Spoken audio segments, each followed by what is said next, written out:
The night of August 7, 1943, Lieutenant Commander Robert Bulkley watched through salt-crusted binoculars as a Japanese destroyer passed within 800 yards of his position, its searchlights sweeping the black waters of Blackett Strait like the fingers of an indifferent god. The destroyer's crew had no idea that 77 feet of plywood, powered by 3 Packard engines and carrying 4 Mark 8 torpedoes, sat motionless in their shadow. They had learned to ignore these boats, these toys, as Imperial Navy captains called them in intercepted communications. That contempt would prove fatal. The motor torpedo boat, designation PT-109, represented everything the Japanese Navy had been trained to dismiss. Where their destroyers displaced 2,000 tons of steel armor, PT boats weighed barely 56,000 pounds fully loaded. Where their cruisers boasted 14-inch guns, PT boats carried nothing heavier than 40mm cannon and twin 50-caliber machine guns. The Imperial Japanese Navy had ruled the Pacific since Pearl Harbor with vessels that embodied industrial might and martial tradition stretching back centuries. These American boats, hastily constructed in boatyards from New Orleans to New York, seemed like children's toys set against the Emperor's fleet. Lieutenant John F. Kennedy, commanding PT-109 that August night, understood this contempt intimately. Over the preceding months, Japanese convoy commanders had established a predictable pattern. They steamed through the Solomon Islands' narrow passages at full speed, searchlights blazing, radio chatter uncoded, as if daring the Americans to challenge them. According to naval intelligence reports declassified decades later and cited in Robert Donovan's comprehensive study, PT-109, John F. Kennedy in World War II, Japanese destroyer captains regularly reported encounters with PT boats in their logs, with dismissive comments like, "mosquitoes observed," or "nuisance craft avoided." This institutional arrogance had infected the entire Tokyo Express supply run, the nighttime convoy route that sustained Japanese garrisons throughout the Solomon Islands chain. The American Navy's motor torpedo boat program had emerged from desperation rather than design. After Pearl Harbor stripped the Pacific Fleet of battleship supremacy, the Navy needed vessels that could harass Japanese shipping without requiring the massive industrial capacity tied up building fleet carriers and battleships. PT boats offered a solution: fast, cheap, and expendable. Elko Naval Division and Higgins Industries could produce them in weeks rather than years. But cheap and expendable also meant vulnerable and underestimated, qualities that cut both ways. The crews who volunteered for PT duty represented a different breed of naval officer. They were younger, less bound by Naval Academy tradition, more willing to embrace unorthodox tactics. Kennedy himself, son of the former ambassador to Great Britain, had used family connections to secure sea duty after a back injury nearly disqualified him from service. His crew of 12 men averaged 23 years old. They trained in Melville, Rhode Island, where instructors emphasized one doctrine above all others: speed and surprise were their only armor.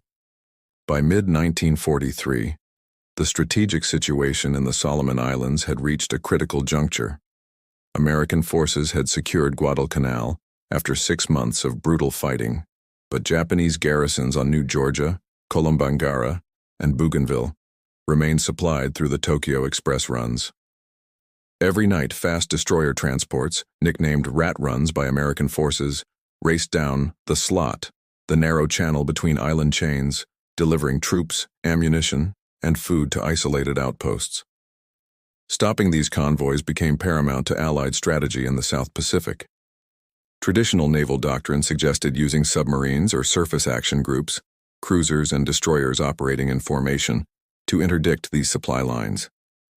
But submarines couldn't operate effectively in shallow coastal waters, and surface groups risked catastrophic losses in night actions where Japanese expertise with long-range torpedoes and superior optics gave them decisive advantages. The Battle of Tassafaronga in November 1942 had proven this brutally. 1 American heavy cruiser sunk, 3 others damaged against minimal Japanese losses. This created an operational gap that PT boats theoretically could fill. They drew only 5 feet of water, allowing operations in coastal shallows where larger vessels couldn't venture. Their speed, 40 knots in calm seas, meant they could strike and withdraw before Japanese destroyers could bring superior firepower to bear. Their wooden construction made them nearly invisible to the magnetic torpedo exploders that Japanese submarines relied upon. But theory and practice diverged sharply in the volcanic darkness of the Solomon Islands, where squalls could reduce visibility to 0 in minutes and coral reefs lurked inches beneath the surface. The Japanese Navy's contempt for PT boats rested on combat experience as much as cultural prejudice. In dozens of engagements throughout early 1943, PT boats had launched hundreds of torpedoes with minimal confirmed kills. The Mark VIII torpedo, adapted from obsolete World War I designs, suffered from chronic depth-keeping problems and faulty exploders. Japanese captains had watched these weapons run beneath their hulls or detonate prematurely so often that they'd stopped taking evasive action. This calculated dismissal would soon be reconsidered. The strategic geography of the Solomon Islands created what military planners designated as the slot, a 300-mile-long corridor of relatively deep water running northwest to southeast between parallel island chains. This natural highway became the Japanese Navy's lifeline to their southern garrisons and the Americans' primary interdiction target. By September 1943, the contest for control of these dark waters had evolved into a nightly ritual of cat and mouse that tested both sides' technological capabilities and tactical doctrine. Commander Thomas Warfield, operations officer for Motor Torpedo Boat Squadron 3, had spent 14 months studying Japanese convoy patterns from his headquarters on Tulagi Island. His analysis, preserved in declassified after-action reports at the National Archives, revealed something remarkable. Despite varying their departure times from Rabaul and occasionally changing routes, Japanese convoys maintained rigid adherence to certain operational procedures. They traveled at exactly 26 knots regardless of weather conditions. They maintained radio silence only until spotted, then communicated freely. Most critically, their destroyer escorts always positioned themselves in a standard screening pattern. 2 destroyers forward, 1 aft, with transports in a tight formation between them. This predictability should have made them vulnerable, but the Japanese had calculated correctly that American PT boats lacked the firepower and coordination to exploit these patterns. Through mid-1943, Motor Torpedo Boat Squadron 3 had conducted 47 night patrols, resulting in only 3 confirmed hits on Japanese vessels, a success rate below 4%. The mathematics of naval warfare favored the Japanese. Even if PT boats achieved perfect positioning and launched all 4 torpedoes, the Mark VIII's circular error probable meant only a 15% chance of hitting a destroyer-sized target at optimal range.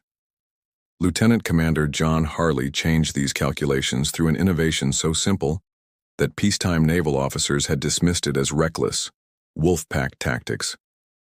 Rather than sending individual PT boats or pairs on independent patrols, Harley proposed concentrating 4 to 6 boats in coordinated strike groups. The concept borrowed from German U-boat operations in the Atlantic, adapted for surface craft operating in restricted waters. If executed properly, 6 PT boats could put 24 torpedoes into the water simultaneously, overwhelming Japanese destroyer screens through sheer volume of fire.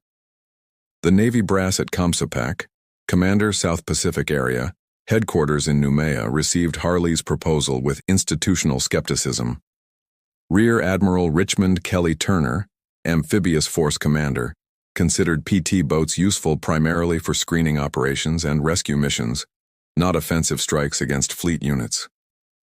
His attitude reflected the broader naval establishment's view that these plywood craft represented a stopgap measure until proper destroyers and cruisers could be built in sufficient numbers. The proposal languished in administrative channels through July and August. Events forced Turner's hand. On the night of August 1st, 1943, PT-109 was rammed and sunk by the Japanese destroyer Amagiri in Blackett Strait. Kennedy and his surviving crew spent 6 days stranded on a small island before rescue, an ordeal that would later become legendary. But the immediate tactical lesson was undeniable. Individual PT boats operating in Japanese-controlled waters faced annihilation against alert destroyer crews. Something had to change. The turning point came from an unexpected source. Lieutenant Rollin Westholm, commanding PT-164, had scored one of the squadron's rare confirmed kills in July by using a tactic that violated every principle taught at the Melville Training Center. Instead of making a high-speed attack run and immediate withdrawal, the doctrine emphasized in training, Westholm had cut his engines completely and allowed his boat to drift silently until the Japanese convoy passed within 400 yards. The shorter range compensated for torpedo defects. All 4 of his Mark 8s ran true, sinking a transport carrying over 600 troops. Westholm's success contradicted accepted wisdom about PT boat employment, but the numbers demanded attention. His kill-per-torpedo ratio was 25%, nearly double the theoretical maximum, and 6 times the squadron average. When Harley analyzed Westholm's tactics alongside his Wolfpack proposal, a new operational doctrine emerged. Multiple boats would establish ambush positions in narrow channels, running silent with engines idled, then launch massed torpedo attacks when Japanese convoys entered the kill zone. The combination of surprise, volume of fire, and close range might finally overcome the Mark 8's deficiencies. Implementation required solving several technical challenges. PT boat engines, 3 12-cylinder Packard motors generating 4,500 horsepower combined, could be heard for miles at full throttle. Their distinctive sound had become so recognizable that Japanese lookouts called them buzz saws. Running silent meant shutting down at least 2 of 3 engines, but doing so in strong currents or near coral reefs risked running aground. Crews needed to master a new skill set, reading currents in total darkness, calculating drift rates without power, and timing engine startups to achieve attack speed exactly when needed. Navigation presented even greater difficulties. The Solomon Islands lie near the equator, where there are no seasons to speak of, only periods of more or less intense rain. Cloud cover obscured stars on 60% of nights, eliminating celestial navigation. Radar sets installed on some PT boats had proven unreliable in tropical conditions, and their emissions could alert Japanese detection equipment. This forced crews to rely on dead reckoning and local knowledge, memorizing reef patterns, counting seconds between landmarks, feeling changes in swell direction that indicated proximity to land. Lieutenant Arthur Bernson, Squadron Intelligence Officer, contributed another crucial element: detailed analysis of moon phases and their impact on visibility. According to operational reports preserved in Samuel Eliot Morrison's Official History of U.S. Naval Operations, Bernson determined that Japanese convoys consistently chose nights with moon illumination above 30%, calculating that the increased visibility helped their lookouts spot PT boats more than it helped PT boats target convoys. He recommended scheduling American ambushes for the dark moon period each month, accepting reduced visibility in exchange for enhanced concealment. The final piece involved weapons modifications. Navy ordnance specialists at Tulagi's forward base began adjusting torpedo depth settings, reducing the Mark 8's running depth from 12 feet to 8 feet. This increased the risk of premature detonation from wave action, but improved chances of hitting shallow draft transports and destroyer transports that Japanese convoys increasingly employed. They also reduced the safety arming distance from 400 yards to 250 yards, dangerous for PT boat crews, potentially fatal for Japanese targets. On the evening of October 6, 1943, 6 PT boats assembled at the Lambu staging area on the southern coast of Vella La Vella Island. This temporary forward base consisted of nothing more than a camouflaged fuel barge, ammunition dump, and radio shack operated by 3 radio men and a coast watcher, one of the Australian intelligence operatives who lived in the jungle monitoring Japanese movements. The boats had traveled separately from Tulagi over 2 days, hugging coastlines to avoid Japanese air patrols that still controlled daylight skies over the central Solomons. Lieutenant Commander Harley gathered his 6 boat commanders in the radio shack shortly after sunset. The briefing lasted 11 minutes. Intelligence indicated a major Japanese convoy, designation Reinforcement Group 7, would transit Vella Gulf that night carrying supplies and reinforcements to the garrison on Kolombangara. Coast Watcher reports suggested 8 vessels, 4 transports, 2 destroyer transports, and 2 destroyer escorts. This represented one of the largest Tokyo Express runs attempted since September, when American success in the Treasury Islands operation had forced the Japanese to reduce convoy frequency. The attack plan reflected months of tactical evolution. The 6 PT boats would establish a picket line across the northern entrance to Vela Gulf, spacing themselves approximately 800 yards apart in a formation that resembled a naval barrier. Each boat would maintain position with only one engine running at idle speed, reducing acoustic signature by 70%. When the Japanese convoy entered the kill zone, all boats would launch their torpedoes simultaneously on Harley's radio signal, then withdraw at maximum speed through pre-plotted escape routes that navigated them around known reef systems.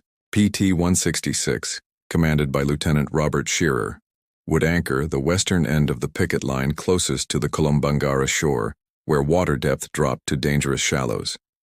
PT-164, with Westholm still commanding, took the eastern anchor position near the opposite shore.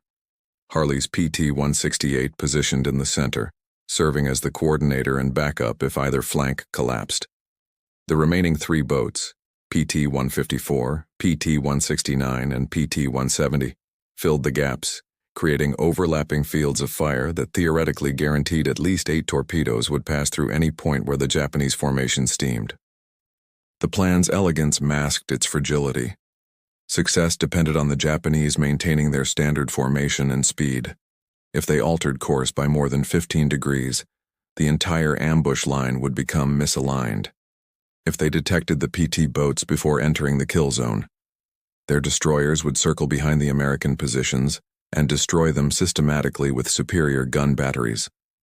If the torpedoes malfunctioned at their usual rate, the attack would achieve nothing while revealing American tactics for future Japanese countermeasures. At 2000 hours, the 6 boats departed Lambu at 5-minute intervals. They ran without running lights, relying on carefully memorized compass headings and stopwatch timing to reach their assigned positions. The night offered partial moon obscured by broken cloud. Not ideal, but acceptable. Sea state registered at 2 feet with light chop from a southeastern breeze that carried the smell of volcanic sulfur from nearby Kolombangara's still-active crater. Temperature held at 83 degrees Fahrenheit, typical for October in the equatorial Pacific. Lieutenant John Claggett, executive officer on PT-168, recorded in his personal log, later archived at the Naval History and Heritage Command, that the transit to the ambush position achieved what crews had started calling combat stillness. The Packard engines, throttled down to barely above stall speed, produced a deep rumble rather than their usual shriek. Bow waves subsided to gentle ripples. Crew members moved carefully to avoid metallic sounds that carried across water with startling clarity. Gunners checked their .50 caliber ammunition feeds for the 3rd time, though they knew they wouldn't fire unless the torpedoes failed completely. Tracers would reveal their positions and invite devastating counterfire. By 2100 hours, all 6 boats had reached their assigned positions. They formed an invisible fence across Vela Gulf's northern entrance, a stretch of water approximately 4,000 yards wide, with navigable depth ranging from 20 to 60 fathoms. Each crew settled into the peculiar tension of ambush warfare, alert but motionless, watching for targets they might not see until too late to react. Lookouts scanned their assigned sectors using binoculars that had been adjusted for night vision, a modification that reduced magnification but enhanced light gathering. The weight tested both discipline and nerve.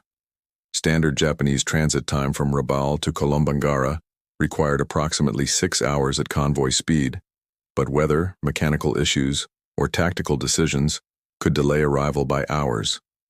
The PT boats carried fuel for roughly 10 hours of operations, including high-speed maneuvering, but maintaining position against current drain reserves steadily. Harley had calculated they could hold station until 0200 hours before fuel considerations forced withdrawal. After that, they'd lack sufficient reserves for the high-speed escape the plan required. Midnight passed with no contact. The moon set at 0030 hours, plunging Vela Gulf into near-total darkness broken only by bioluminescent plankton disturbed by the boat's minimal movement. This phosphorescence, a common phenomenon in tropical waters, could betray position if a boat moved too quickly. Crew members began exhibiting the physiological signs of sustained alertness: elevated pulse rates, slight tremors, heightened startle response. Combat fatigue could degrade performance as surely as enemy action. Harley monitored his own symptoms carefully, knowing his judgment would determine whether the mission succeeded or ended in catastrophe. At 01:15 hours, Shearer's lookout on PT-166 spotted the first indication of contact, a change in the wave pattern to the northwest, suggesting large vessels displacing significant water. 5 minutes later, Westholme's radar operator on PT-164 picked up intermittent returns at maximum range, approximately 12,000 yards. The returns' size and number matched intelligence predictions, 8 vessels in standard convoy formation. The Japanese were coming, and they were coming exactly as expected. Harley keyed his radio transmitter 3 times in rapid succession, the prearranged signal meaning, contact confirmed, maintain ambush positions. The next 20 minutes unfolded with agonizing slowness. Japanese convoys typically traveled at 26 knots, covering roughly 800 yards per minute. But radar returns suggested this group was moving faster, perhaps 30 knots. Either they'd received warning of American activity or urgency to reach Kolombangara had prompted their commander to increase speed. The faster pace compressed the timeline, giving PT crews less time to verify targeting solutions and react to unexpected developments. It also meant relative closure speed during torpedo runs would increase, raising collision risks if any boat mistimed its escape maneuver.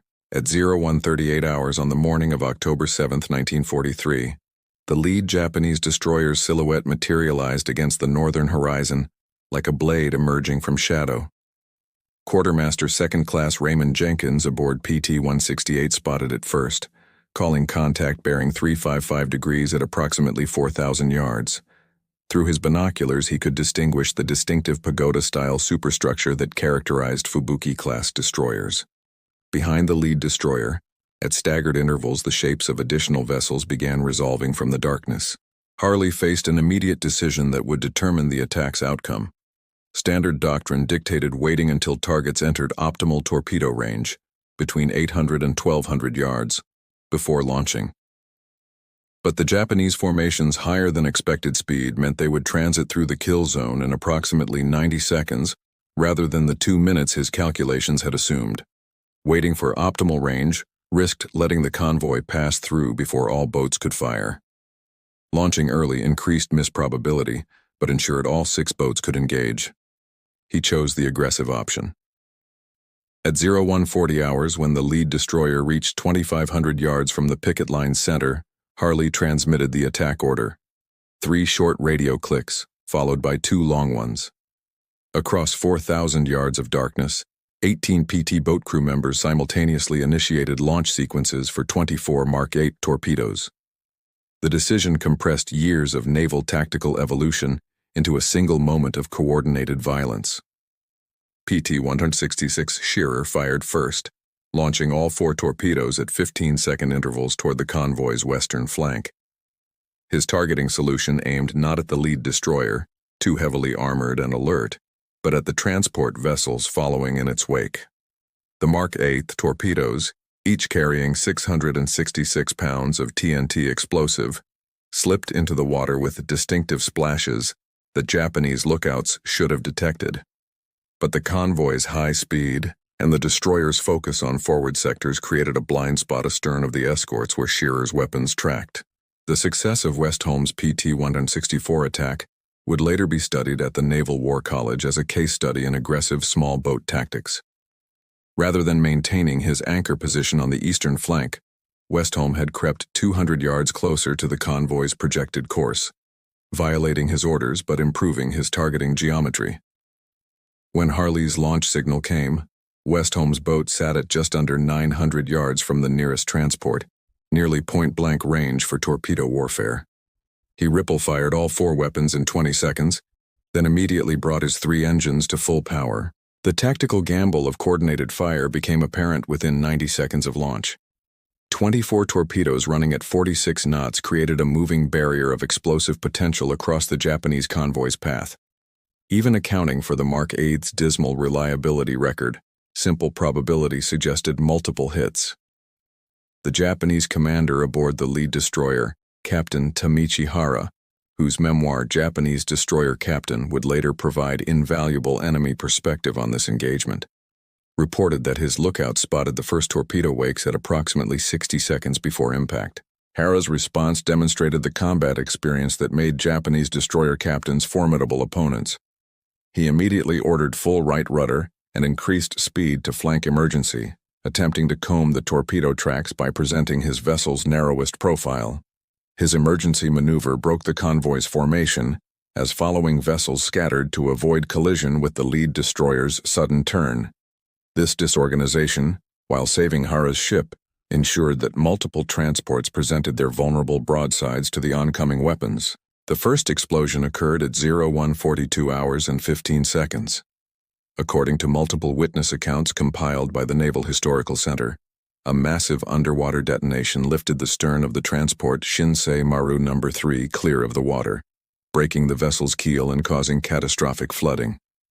The ship, displacing 4,200 tons and carrying 800 tons of ammunition plus 640 soldiers, began sinking by the stern within minutes.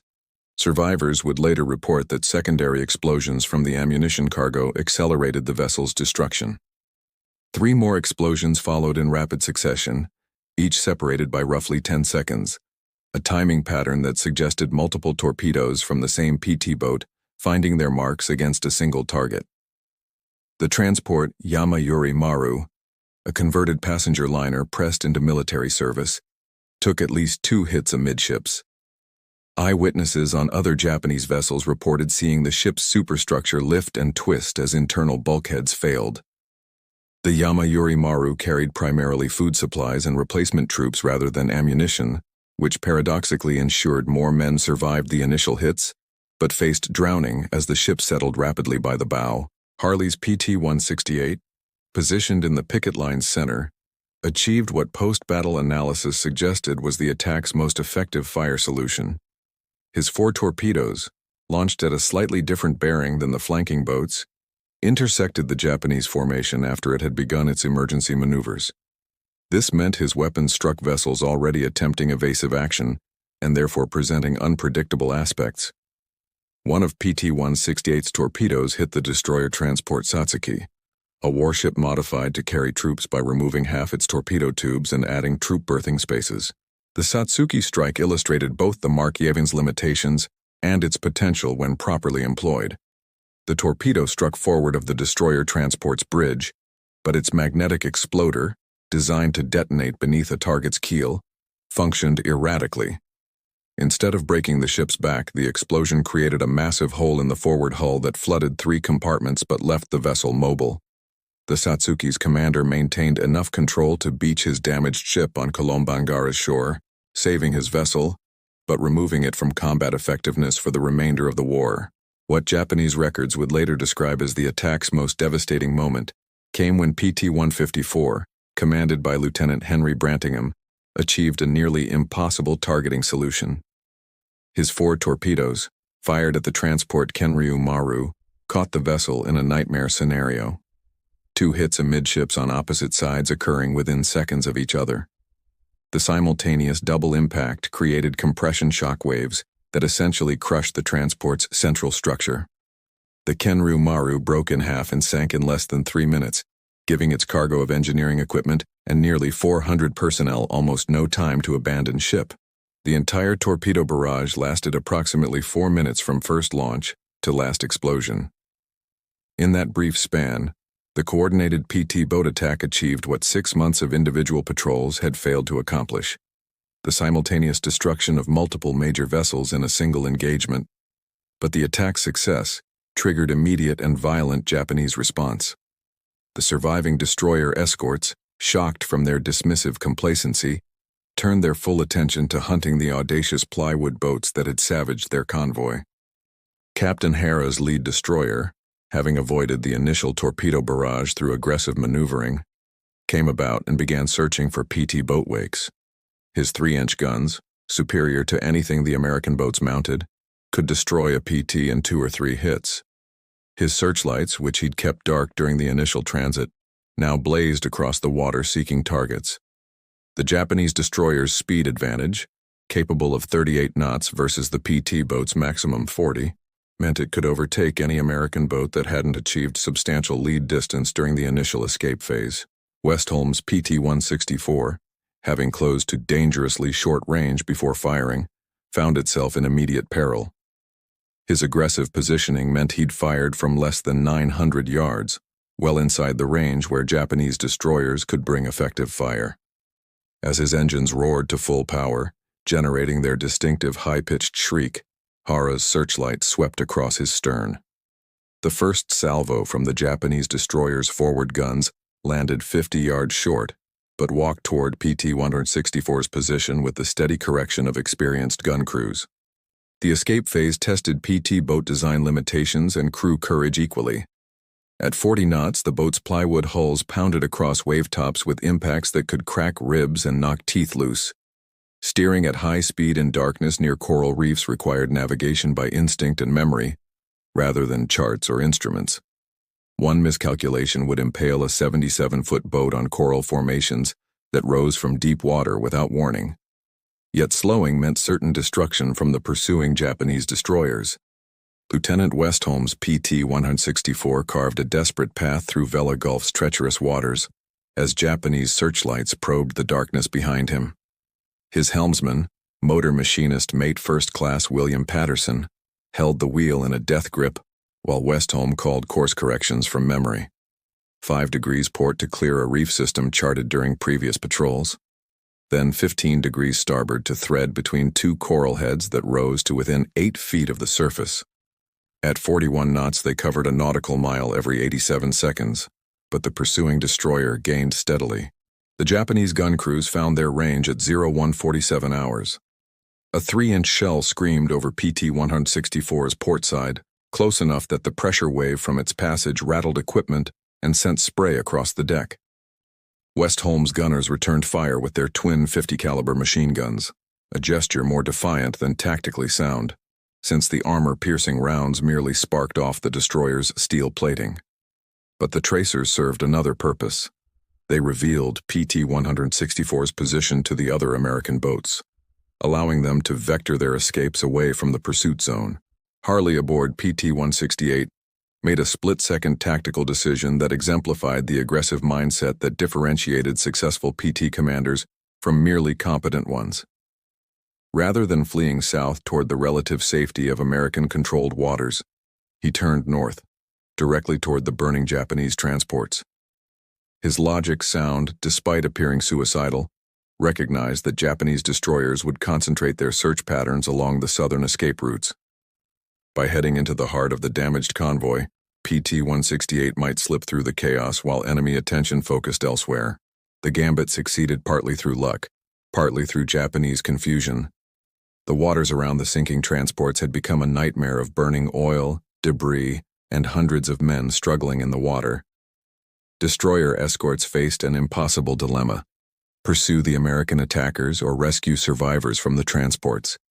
Japanese naval doctrine emphasized offensive action over defensive rescue, but the screams of drowning soldiers created moral pressure that affected commanders differently.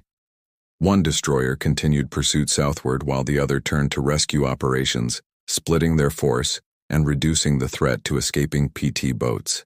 PT-166, Shearer's boat on the western flank, encountered a different challenge. His escape route took him close to Kolombangara's coastline where Japanese shore batteries had been reported but never confirmed. At 0150 hours, those batteries confirmed their existence dramatically. A 75mm shell exploded 30 yards off PT-166's starboard bow, sending coral fragments and shrapnel across the deck. 2 crew members received minor wounds, one from shrapnel in his thigh, another from flying coral that gashed his forearm.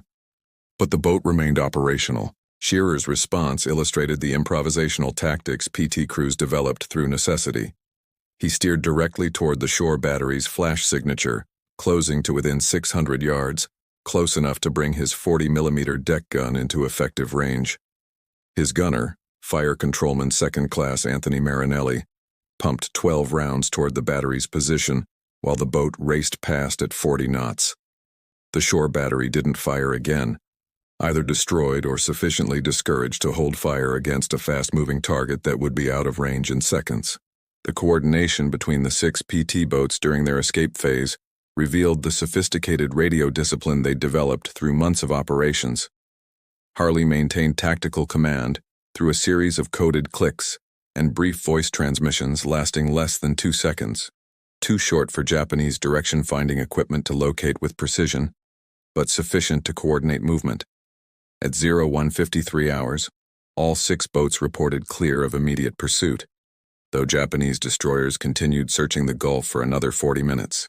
As PT-168 cleared the northern end of Vela Gulf, Harley's radar operator picked up a contact that shouldn't have existed. A small vessel dead in the water approximately 3,000 yards northwest of the main battle area. Analysis of the radar return suggested something roughly the size of a PT boat, possibly one of his own disabled during the attack. Harley faced another command decision: investigate the contact and risk encountering Japanese forces, or continue his escape and potentially abandon American sailors. He altered course toward the contact, reducing speed to 20 knots to lower engine noise and improve sonar conditions. As PT-168 closed to within 800 yards, lookouts identified the vessel as neither American nor Japanese. It was a native canoe, approximately 30 feet long, carrying what appeared to be Japanese survivors from one of the sunken transports. The occupants, visible in the reflected glow from burning oil on the water, made no hostile moves. Harley circled once at distance, confirmed they posed no threat, and resumed his escape course. The rules of engagement didn't require rescue of enemy personnel, particularly when doing so would risk his own crew and boat. Lieutenant Brantingham's PT-154 experienced the most harrowing escape. His attack position in the picket line had placed him directly in the path of the convoy's scattering formation.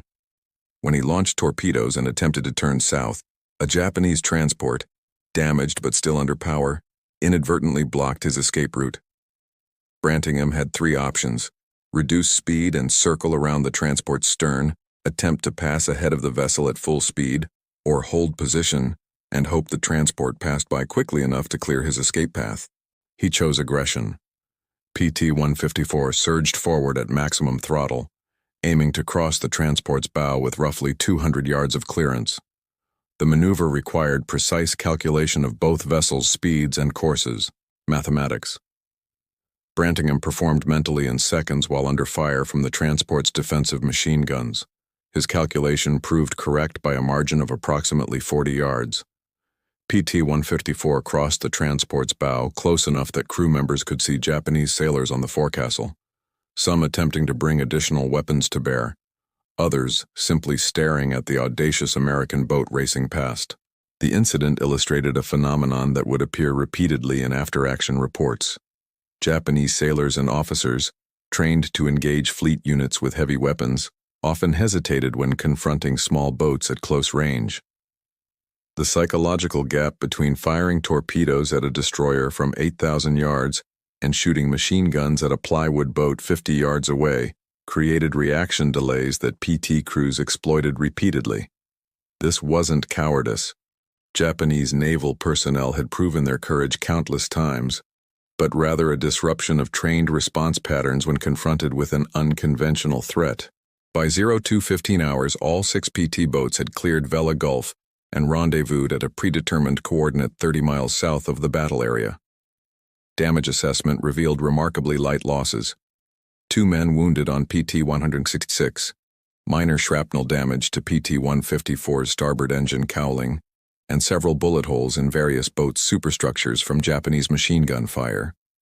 No boats had been lost, no crew members killed. Against this minimal cost, the attack had sunk at least 4 confirmed Japanese transports with high confidence of additional kills, pending reconnaissance confirmation. The boats refueled from a hidden cache on the southern coast of Vela La Vela, the emergency supply point established specifically for deep penetration patrols. Crew members transferred fuel by hand pump from 55-gallon drums, a laborious process requiring nearly an hour. During this vulnerable period, they maintained strict noise discipline and posted guards against possible Japanese retaliation patrols. The refueling location's remoteness provided some security, But everyone understood that Japanese forces, stung by the night's losses, would be searching aggressively for the attackers.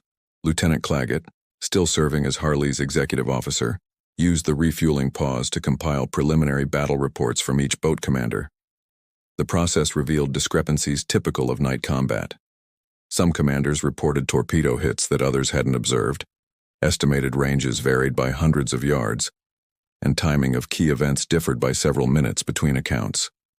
These inconsistencies weren't lies or exaggerations, but honest reporting of experiences shaped by adrenaline, darkness, and the fractured perception that combat creates.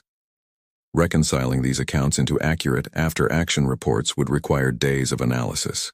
The return voyage to Tulagi began at 0430 hours. Time to ensure the boats reached American-controlled waters before dawn brought Japanese air patrols. The 60-mile transit took nearly 4 hours at economical cruising speed, during which crew members began processing what they'd experienced. Combat affects individuals differently.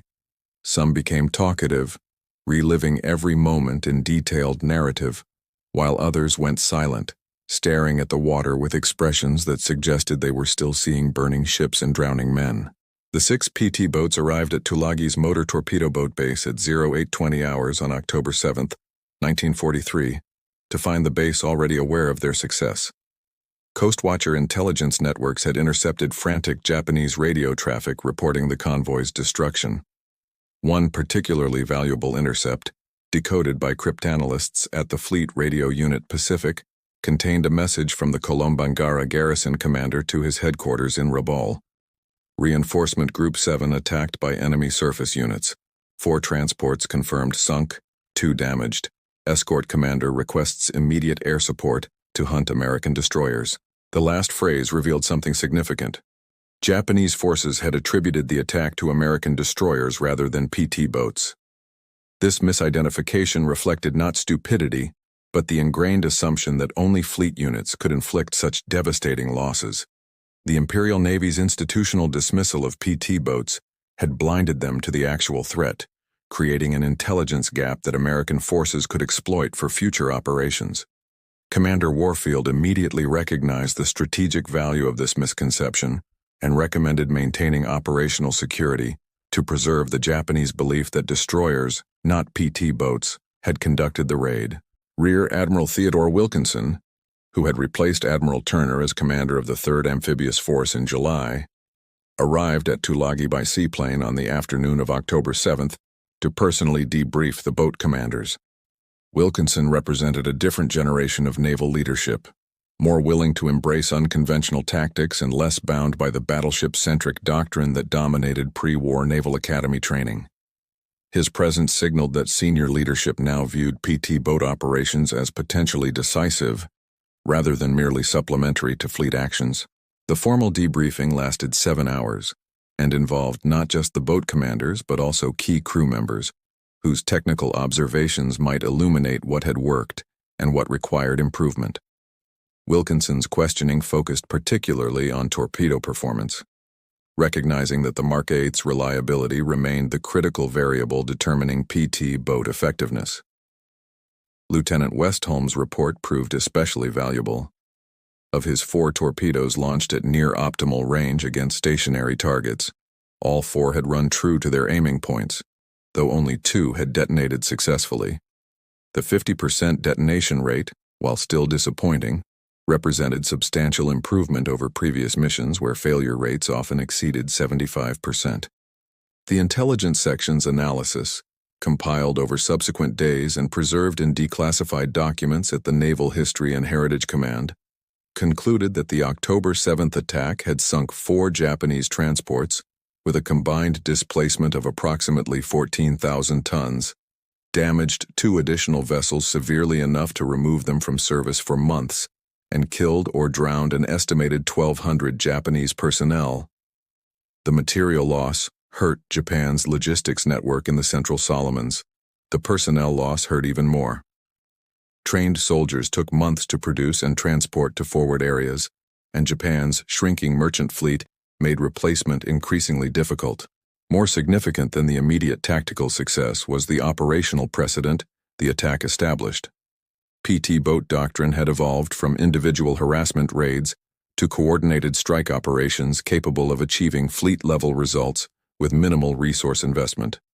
6 PT boats, costing roughly $75,000 each to construct, had destroyed vessels and cargo worth millions while killing more enemy personnel than some battalion-sized ground operations achieved in weeks of fighting. The cost-exchange ratio demanded attention from planners increasingly concerned about America's ability to sustain offensive operations across the vast Pacific theater. Lieutenant Commander Harley's operational report, written 2 days after the attack when exhaustion no longer clouded his judgment, identified several critical factors that had enabled success. First, accurate intelligence from Coastwatcher networks had provided precise information about convoy composition, route, and timing. Second, careful site selection had positioned PT boats in narrow waters where Japanese maneuverability advantages diminished. Third, coordinated fire from multiple boats had overcome individual torpedo unreliability through volume. Fourth, aggressive leadership at the boat commander level had compensated for doctrine that remained overly cautious in some respects. His report also identified failures and near disasters that luck rather than planning had resolved. The radio coordination system, while functional, had experienced several near breakdowns when atmospheric interference disrupted transmissions. Several boats had nearly collided during the chaotic escape phase due to inadequate deconfliction of retreat routes. Most seriously, the attack had succeeded partly because Japanese forces had been unprepared. A repeat operation against alert defenders might produce very different outcomes. Harley recommended against attempting to replicate the October 7th tactics without modifications addressing these vulnerabilities. The Japanese response to the attack evolved over subsequent weeks in ways that Allied intelligence monitored carefully.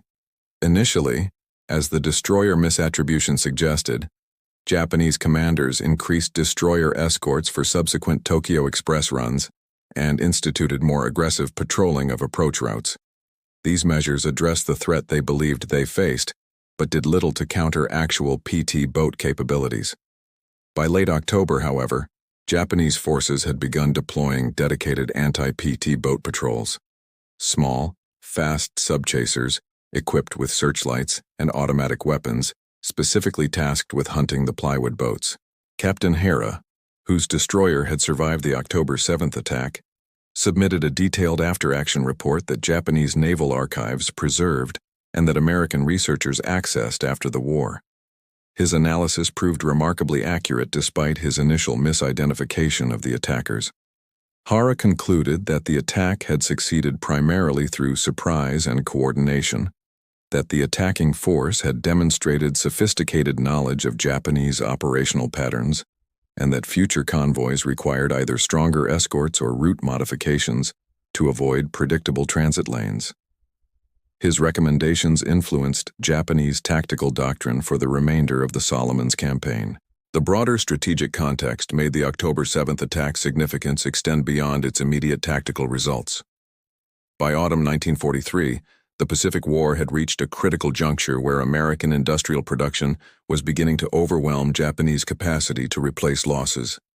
Every transport sunk, every destroyer damaged, every trained soldier drowned represented irreplaceable resources for Japan's shrinking empire. The United States could afford to trade PT boats for transports indefinitely. Japan could not sustain such exchanges. This asymmetry, more than any single battle's outcome, determined the war's trajectory. The media response to the attack, carefully managed by Navy public relations officers, emphasized American tactical innovation and crew heroism while avoiding specific details that might compromise operational security. Newspaper accounts published in November, after sufficient time had passed to ensure the Japanese couldn't exploit the information, described the attack in terms that celebrated small boat courage against overwhelming odds. These stories served multiple purposes: maintaining civilian morale, encouraging PT boat recruitment, and demonstrating to allies that American forces could successfully engage Japanese naval power despite the Pacific Fleet's continuing recovery from Pearl Harbor. One account published in the New York Times on November 19, 1943, quoted an unnamed senior Pacific naval officer describing the attack as proof that American ingenuity and aggressive spirit could overcome material disadvantages through superior tactics and coordination. The article never mentioned PT boats specifically, referring instead to light naval forces and coastal patrol craft, maintaining the operational security that kept Japanese intelligence uncertain about the actual threat they faced. This careful information management extended the psychological advantage gained through Japanese misattribution of the attack. Individual crew members received recognition appropriate to their contributions. Harley received the Navy Cross, the service's second highest decoration, for his planning and execution of the coordinated attack. Westholm received a Silver Star for his aggressive positioning that achieved multiple torpedo hits. Several other crew members received Bronze Stars or Letters of Commendation. These awards served not just to recognize individual valor, but to signal throughout the PT boat squadrons that innovative tactics and calculated risk-taking would receive institutional support rather than censure. The awards ceremony, conducted on Tulagi in mid-November with minimal publicity, also served as a memorial for PT boat crews lost in other operations during the same period. While the October 7th attack had succeeded without American casualties, other patrols that month had resulted in the loss of 2 PT boats and 17 crew members to various causes. One boat destroyed by Japanese air attack while returning to base, another lost when it struck a reef at high speed during a night engagement. These losses reminded everyone that PT boat operations remained extraordinarily dangerous despite tactical improvements. The success of the October 7th attack triggered immediate demand from higher headquarters for its replication across the Solomon Islands theater. Admiral William Halsey, commanding the South Pacific area, personally directed that Motor Torpedo Boat Squadron 3 develop training programs to disseminate Wolfpack tactics throughout all PT squadrons operating in his area of responsibility. This directive, issued on October 15, 1943, launched a rapid expansion of coordinated PT boat operations that would characterize the remainder of the Solomons campaign and influence Pacific War small boat tactics through the conflict's end. Implementation proved more challenging than Halsey's directive anticipated. The October 7th attack had succeeded partly through specific geographic conditions, narrow waters limiting Japanese maneuver options, detailed knowledge of local reef systems enabling safe high-speed operations, and coastwatcher intelligence providing precise convoy information. Replicating these conditions elsewhere required extensive preparation that couldn't be rushed without courting disaster. Commander Warfield, tasked with developing the training program, estimated that properly preparing a PT squadron for coordinated operations required minimum 6 weeks of intensive rehearsal. The training regimen Warfield developed, documented in training manuals preserved at the Surface Warfare Officers School Command, emphasized several core competencies. First, radio discipline and communications procedures that enabled coordination while minimizing electromagnetic signature. Second, navigation techniques for high-speed operations in restricted waters, including dead reckoning, radar interpretation, and celestial navigation under combat conditions. Third, torpedo attack geometry focusing on deflection angles, range estimation, and optimal firing positions. Fourth, evasion tactics for escaping after attacks including smoke deployment, high-speed maneuvering, and deception techniques. Lieutenant Westholm became the training program's primary instructor for attack tactics, drawing on his successful October 7th execution. His teaching methodology emphasized aggressive positioning over conservative safety, arguing that PT boats' survival depended more on achieving quick kills that disrupted Japanese formations than on maintaining safe standoff distances. This philosophy contradicted peacetime training that had prioritized boat preservation, but combat results validated Westholm's approach. His classes attracted standing-room-only attendance from PT boat officers eager to learn tactics that actually worked. The first squadron to complete the new training regimen was Motor Torpedo Boat Squadron 9. Recently arrived from the United States and equipped with newer Higgins-built boats featuring improved radar and upgraded armament. Squadron 9's commander, Lieutenant Commander Robert Leeson, had studied Harley's after-action reports extensively and proposed modifications to the Wolfpack concept. Rather than establishing a static picket line, Leeson suggested a mobile hunting formation where PT boats maintained communications while patrolling assigned sectors, concentrating rapidly when contact was made.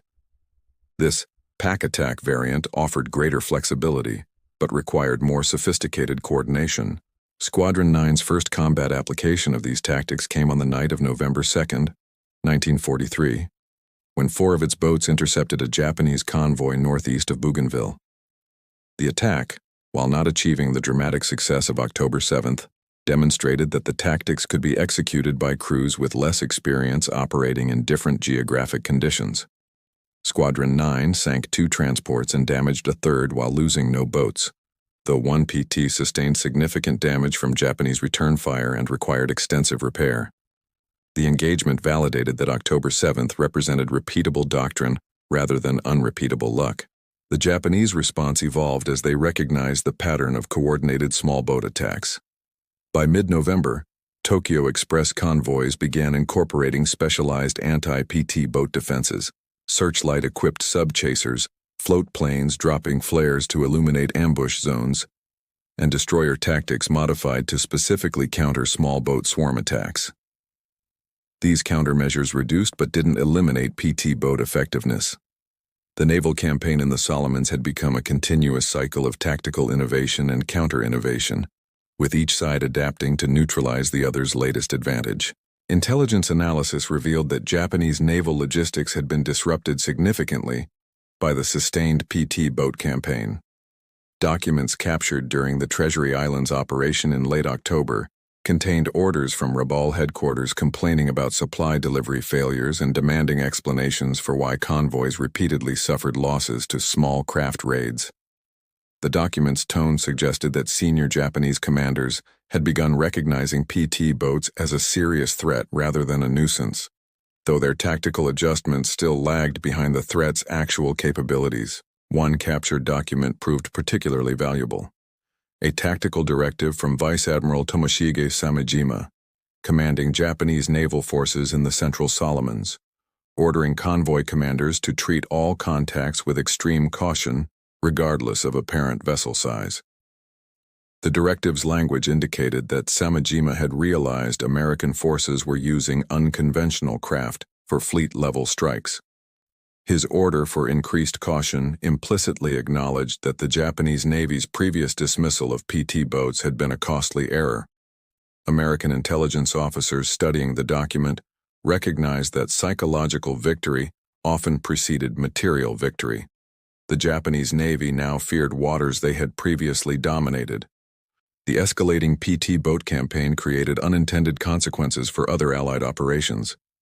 As Japanese convoys rerouted to avoid known PT boat patrol areas or increased escorts at the expense of cargo capacity, their garrisons throughout the Solomons began experiencing supply shortages. American ground forces advancing through New Georgia and later Bougainville found Japanese defenders increasingly hampered by ammunition shortages, reduced rations, and medical supply deficits. PT boat operations intended primarily to sink ships were achieving strategic effects by degrading enemy ground combat capability. Lieutenant Commander Harley's role evolved from tactical commander to strategic planner as senior leadership recognized his understanding of PT boat potential and limitations. In early November, Admiral Halsey's staff brought Harley to Noumea to contribute to planning for Operation Cartwheel, the upcoming campaign to isolate Rabaul by capturing surrounding island bases. Harley's input focused on how PT boat squadrons could support amphibious landings by interdicting Japanese reinforcement attempts and evacuating reconnaissance teams. His recommendations influenced operational plans throughout the Central and Northern Solomons. The material demands of expanded PT boat operations strained logistics networks. Each PT boat required approximately 1,200 gallons of high-octane aviation gasoline per patrol, plus regular maintenance, including engine overhauls every 100 operating hours. Torpedoes, in chronically short supply throughout the Pacific, needed replenishment faster than industrial production could provide. Ammunition for the boat's increasingly heavy defensive armament, some boats now mounting 240mm and 450 caliber guns, consumed stockpiles originally intended for shore installations. Supply officers struggled to balance PT boat requirements against competing demands from air squadrons, submarine forces, and surface fleets. Innovation extended beyond tactics to technical modifications that improved PT boat combat effectiveness. Base workshops began adding improvised upgrades, radar reflectors designed to confuse Japanese fire control systems, smoke generators for creating concealment during daylight operations, and modified mufflers that reduced engine noise without significantly impacting performance. Some of these modifications came from official channels, but many represented field expedients developed by crew members applying practical experience to technical problems. The Navy's relatively informal PT boat culture encouraged this bottom-up innovation in ways the more rigid fleet structure often discouraged. Personnel management became increasingly important as PT boat operations intensified. Combat fatigue affected crews who routinely operated at night under high stress with inadequate rest between patrols. Medical officers began documenting symptoms similar to those observed in submarine crews: insomnia, heightened startle response, difficulty concentrating, and in severe cases, combat stress reactions that rendered individuals unable to continue duty. Squadron commanders implemented rotation policies attempting to balance operational demands against crew welfare. But the chronic shortage of experienced personnel made adequate rest difficult to provide. Lieutenant John F. Kennedy, having survived PT-109's sinking and subsequent rescue ordeal, returned to duty in November commanding PT-59, which had been converted to a gunboat configuration. His experience illustrated both PT boat culture's resilience and its challenges. Kennedy's leadership had saved his crew after the sinking, earning him the Navy and Marine Corps Medal and reinforcing his reputation as a capable commander. But the incident had also highlighted the dangers inherent in PT boat operations and the thin margin between success and disaster that crews navigated nightly. Kennedy's return to combat duty demonstrated the aggressive mindset that characterized successful PT boat officers. By late November 1943, motor torpedo boat operations in the Solomons had evolved into a mature campaign with established doctrine, proven tactics, and institutional support from senior leadership. The initial skepticism that had greeted PT boats when they first deployed to the Pacific had been replaced by recognition that small combatants, properly employed, could achieve strategic effects disproportionate to their size and cost. This recognition would influence American naval planning for subsequent Pacific campaigns, particularly in the Philippines, where PT boat squadrons would eventually expand to include dozens of boats operating in coordinated groups. The tactical success of coordinated PT boat operations in the Solomons resonated throughout the Pacific theater, with consequences extending far beyond immediate battle results. By December 1943, the U.S. Navy had approved construction contracts for an additional 60 PT boats specifically intended for Wolfpack operations, with modifications incorporating lessons learned from the October 7th attack and subsequent engagements. These new boats featured improved radar systems, upgraded engines producing an additional 500 horsepower, and reinforced hull structures capable of sustaining higher speeds in rough seas. Admiral Ernest King, serving as Chief of Naval Operations in Washington, received detailed briefings about Solomon's PT boat operations during his December visit to Pearl Harbor. King, known for his skepticism toward unproven concepts, had initially opposed significant investment in PT boats, viewing them as resources diverted from fleet construction. The battle reports changed his assessment.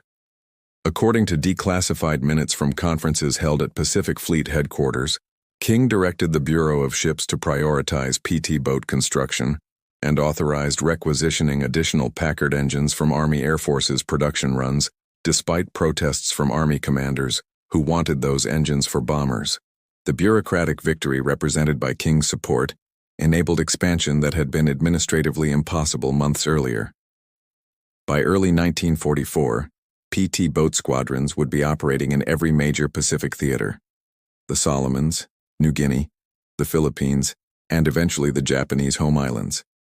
Each squadron adapted Wolfpack tactics to local conditions, creating variations that enriched the doctrine while maintaining its core principles of coordination, surprise, and aggressive prosecution of attacks.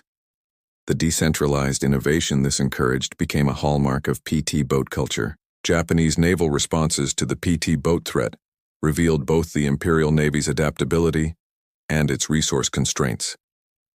Intelligence intercepts from December 1943 showed Japanese commands developing specialized counter-PT tactics, including the use of float planes to illuminate target areas, deployment of faster patrol boats specifically designed to hunt PT boats, and modification of convoy routes to avoid narrow passages where PT boats operated most effectively. These countermeasures achieved limited success, primarily because Japan's shrinking industrial capacity couldn't produce sufficient specialized vessels to protect all convoy routes simultaneously.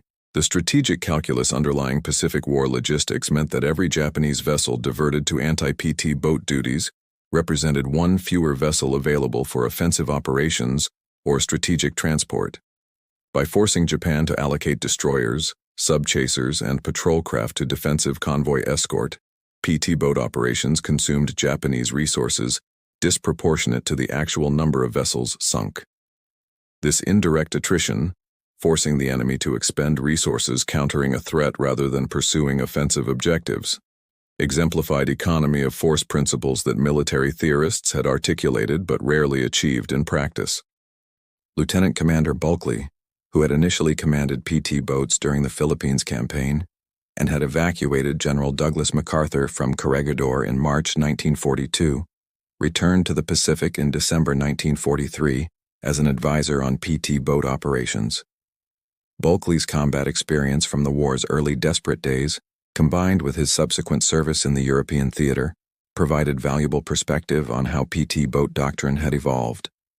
His observations, compiled in a report to the Chief of Naval Operations, emphasized that PT boat effectiveness depended critically on aggressive leadership at the boat commander level, junior officers willing to accept risk in exchange for tactical advantage.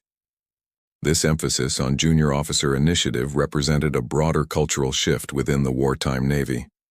Pre-war naval doctrine had emphasized rigid adherence to fleet commanders' instructions, with initiative discouraged except among senior officers. PT boat operations, by necessity, inverted this hierarchy.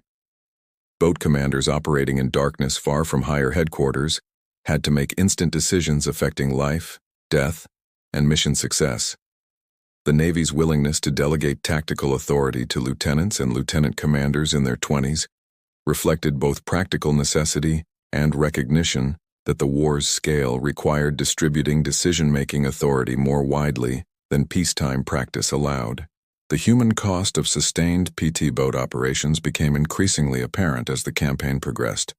Between October and December 1943, motor torpedo boat Squadron 3 alone lost 7 boats and 43 crew members killed or missing in action. Some losses resulted from enemy action, but mechanical failures, navigation errors, and simple exhaustion contributed significantly. PT boats operated in conditions that tested both material and human endurance limits. Tropical heat that fatigued crews before missions even began, mechanical systems requiring constant maintenance in corrosive saltwater environments, and operational tempo that allowed minimal rest between patrols. Medical officers assigned to PT boat bases documented health issues specific to this service. Hearing loss from prolonged exposure to high-decibel engine noise, spinal problems from constant pounding in rough seas, and psychological stress from sustained combat operations. The Navy implemented several interventions attempting to address these problems, including mandatory rest periods after specified numbers of missions, improved sound dampening in crew quarters, and rotation policies ensuring experienced crews received periodic leave in rear areas. These measures helped, but couldn't eliminate the fundamental reality that PT boat duty remained extraordinarily demanding. The tactical innovations that made Wolfpack operations successful also increased coordination complexity and created new failure modes. During a November 28th attack on a Japanese convoy northwest of Buka Island, communication breakdown between PT boats resulted in 2 boats firing at the same target, while ignoring other vessels, reducing the attack's overall effectiveness.